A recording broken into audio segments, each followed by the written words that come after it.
Hey guys, welcome back to the series where I talk about the leadership in turbulent times by Dorris, Kearns, Goodwin. Today we're going to be talking about the US President Lyndon B Johnson. His father influenced a lot of his political life, and Lyndon was his father's shadow. Lyndon B Johnson handled the president's political correspondence, drafting reports for state agents, and living in the president's attic. After his political post, he went back to his neighborhood, became a teacher at his old school. He became principal and elevated his school by personally bringing extracurriculars and rigorous courses. He ran for the state senate, but the Great Depression came. There were no room for government jobs anymore. He became the secretary of a congressman, although he vowed to become a congressman himself one day. He then became state of chief. He was great at convincing for supplementary funding and scores for additional projects. Working on Johnson's team was hard. He was aggressive and flat out mean, but they all stayed and worked extremely hard and well because they felt they were learning important skills and all shared engagement in a significant mission. He ran for the House of Representatives and was elected. He had a great memory for people's faces, names, and their stories, too. America lacked electrical power, so Johnson had a meeting with Roosevelt.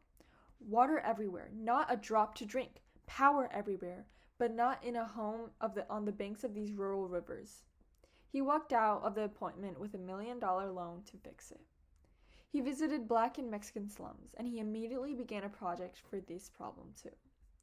Losing the run for a Senate seat in 1941 was a big blow for Lyndon, changing his whole nature of ambition, and it settled a depression on him. His campaigning was closely tied to his relationship with FDR. Throughout the campaign, his depression took a toll on his body, and he was in the hospital for a few weeks because of it.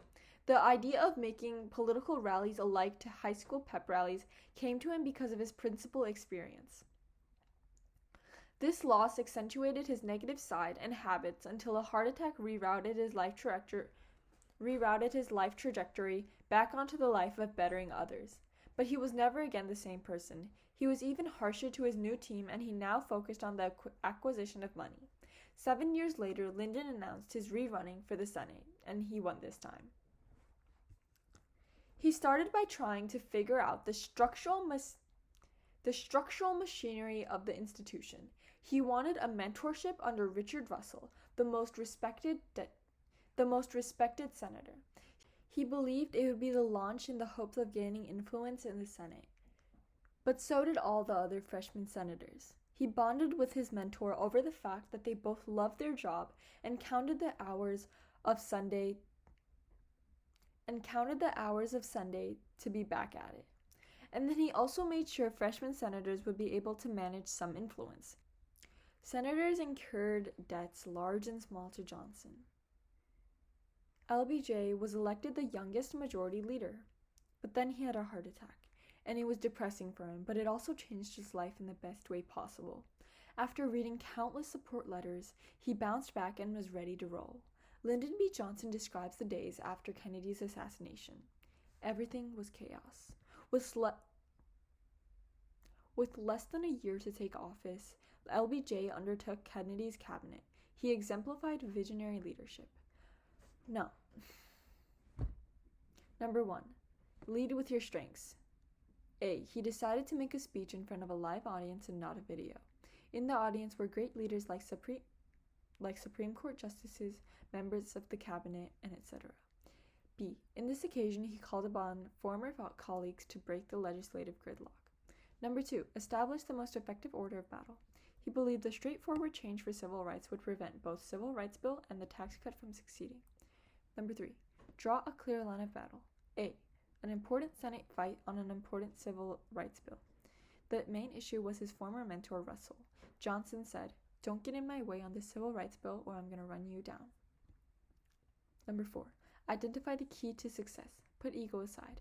A. Realizing that without Republican support, it would be hard to rally over 2/3 of a vote to pass a bill, Lyndon and Humphrey, his advisor, convinced a Republican in Illinois to help them gather some 25 more votes. Number 5, know when to hold back and when to move forward. Great Society program became Johnson's agenda for Congress in 1965. Aid to education, attack on disease, Medicare, urban renewal, beautification, conservation, development of depressed regions, a wide-scale fight against poverty, control and prevention of crime and delinquency, removal of obstacles to the right to vote. Congress, at times augmenting or amending, rapidly enacted Johnson's recommendations. Millions of elderly people found success through the 1965 Medicare Amendment to the Social Security Act. Under Johnson, the country made spectacular explorations of space in a program he had championed since its start. When 3 astronauts successfully orbited the moon in December 1968, Johnson congratulated them. "You've taken all of us, all over the world, into a new era," he said. Nevertheless, two overriding crises have been gaining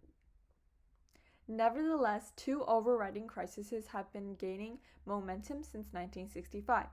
Despite the beginning of new anti-poverty and anti-discrimination programs, unrest and rioting in black ghettos troubled the nation.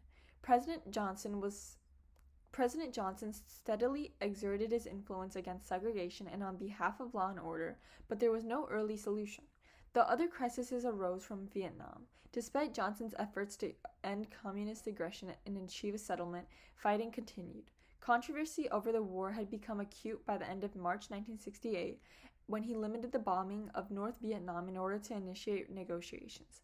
At the same time, he startled the world by withdrawing as a candidate for re-election so he might devote his full efforts, unimpeded by politics, to the quest for peace. When he left office, peace talks were underway, but he did not live to see them successful. But he died suddenly of a heart attack to his Texas ranch in 1973.